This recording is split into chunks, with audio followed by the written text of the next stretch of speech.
Om die verjaarsdag boodskapper toepassing te gebruik is baie eenvoudig. Nadat jy die program geïnstalleer het, kan jy die program aktiveer deur WhatsApp sommer die unieke masjienkode vir ons aan te stuur en ons stuur vir jou 'n unieke lisensiekode terug wat jy daarmee die program mee kan aktiveer. En dan kan jy die program eenvoudig oopmaak. En dan kan jy jou CSV leer met sy data inlaai. Hier het ek reeds een voorberei en hierin is daar data wat nie enige iemand se inligting gaan blootstel nie. Hier gaan jy dan sien is al die mense wat vandag verjaar en jy kan vir hulle een vir een 'n boodskap stuur. Jy kan ook individueel elke boodskapie verander om iets te reflekteer van jou persoonlike aanslag en jou persoonlike verhouding met daardie persoon, sodat alles nie net op 'n sjabloon gestel is nie. En nadat jy klaar die boodskapie getik het en gemodifieer het soos wat jy wil, klik jy eenvoudig op stuur na WhatsApp. Die program maak outomaties WhatsApp desktop oop.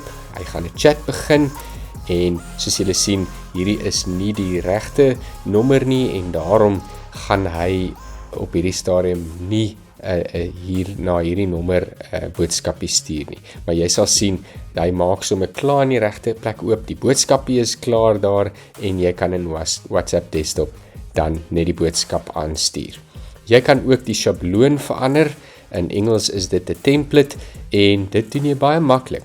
Hierso is aanwysings wat vir jou sê, hier is die huidige sjabloon en as ons die naamveld wil insit, gebruik ons 'n krullakkie vooraan en 'n krullakkie agteraan die naamveld en dan kan ons boodskapie modifieer soos wat ons wil. Hier kan jy jou unieke besigheidsgroet boodskappe bysit met jou besigheidsnaam en watter boodskap jy ook al wil en dan eenvoudig die sjabloon stoor sodat jy telke male weer hierdie sjabloon kan gebruik. En dit is dan 'n goeie vertrekpunt waarvanaf jy jou boodskappe kan stuur.